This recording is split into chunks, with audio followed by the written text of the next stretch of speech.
Hi, I'm Cindi McGee, and you're watching Polymer Clay TV.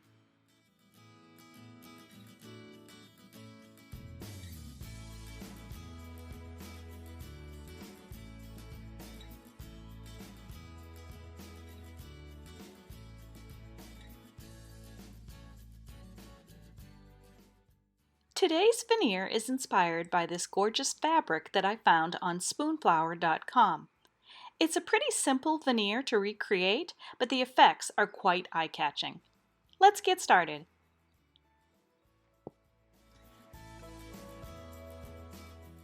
I started with some black Primo Sculpey, which I conditioned and rolled to a setting number 3 on my Atlas machine. I'm going to silkscreen with my Cindy's Bug Silkscreen from CreateAlong.com. I'm going to use the Wasp. Place it orange side down onto the black clay sheet. And I'm silkscreening with some gold metallic Deco Art paint. This is from the Metallic Luster line.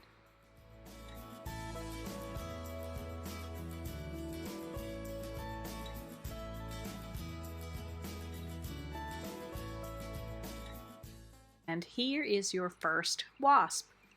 While that's drying, you do want to wash your silkscreen so that it's ready to use for the next one.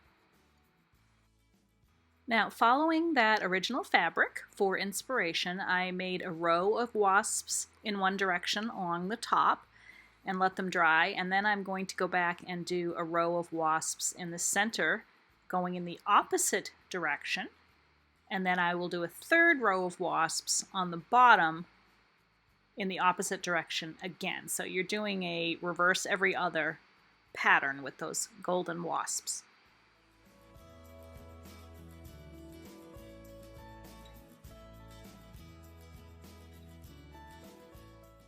Once the wasps are dry, it's time to add the jewel accents. I'm going to start with these dimensional jewels. They are metallic hot fix cabochons from Create Along, and I'm using the original fabric as a guideline, but this is going to be a little different. But I'm just going to place them where I want them on the veneer.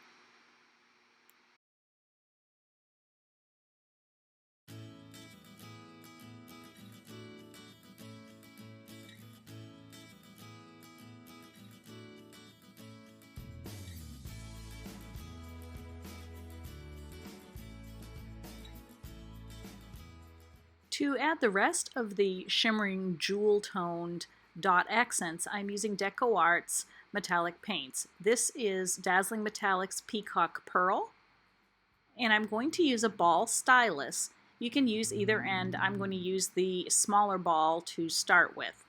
And I'm going to begin to add those accent dots around the wasps.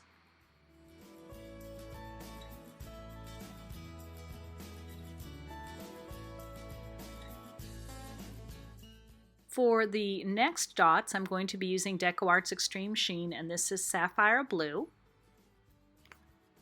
And I don't have a purple that matches the color that I want, so I'm going to be mixing some of that Sapphire Blue with some pink tourmaline Extreme Sheen to get that shade of purple that I want to match those hot fix cabochons and mimic that original fabric.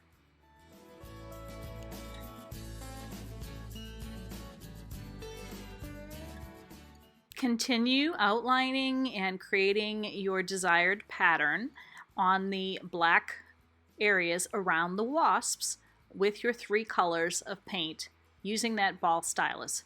You can switch out and use the larger ball for some of them. It's totally up to you.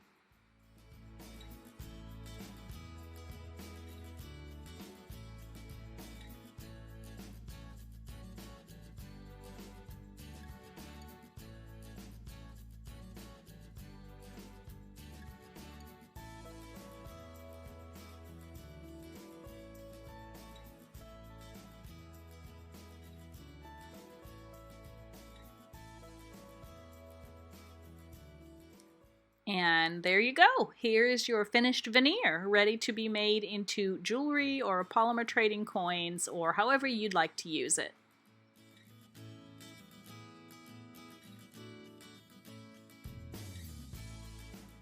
I chose to pair my Bejeweled Wasps veneer with some metallic foils and create an assortment of pendants and polymer trading coins.